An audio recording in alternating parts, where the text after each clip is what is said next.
Jackie, ఇదే section 30. నువ్వు సాధారణ పోలీసు భయ అనుకున్నాను. అది నా తప్పు కాదు, ఈ ఏజెన్సీ యజమాని. ఏంటి, నువ్వు యజమానివా? వీళ్ళందరూ నీ వాళ్ళ? ఇందులో ఆశ్చర్యపోవడానికి ఏమీ లేదు. ఇదొక స్పెషల్ సెల్. మరెందుకు నన్ను ఇక్కడికి తీసుకొచ్చావు? ఈ మధ్య నువ్వు బెవేరియా నుంచి తీసుకొచ్చిన షీల్డ్ గురించి మాట్లాడడానికి. ఎందుకని అందరూ దాని గురించి అడుగుతున్నారు? ఏమంటున్నావు జాకీ? ఇప్పటికీ ఆ షీల్డ్ గురించి నన్ను అడిగిన వాళ్ళల్లో 2వ వాడివి నువ్వు. నేను భయపడినట్టే జరుగుతోంది. అసలు నువ్వేం మాట్లాడుతున్నావు?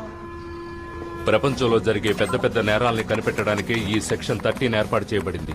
ఎటువంటి నేరాలన్నీ డార్క్ హ్యాండ్ అనే గ్రూప్ ద్వారా జరుగుతున్నట్టు మేము తెలుసుకున్నాం. ప్రపంచంలో ఏ నేరం జరిగినా దానికి వీళ్లే కారణం. ఆ గ్రూప్ లీడర్ ఇతనే. ఆ గ్యాంగ్ లీడర్ గురించి నువ్వు పూర్తిగా తెలుసుకోవాలి. మీ ముగ్గురు ఒక్కడి చేతిలో తన్నులు తిన్నందుకు సిగ్గుగా లేదు? Sorry boss. మీరు నా మనుషులు, మీ దగ్గర హైటెక్ వెపన్స్ ఉన్నాయి, అయినా మీరు తన్నులు తినొచ్చారు.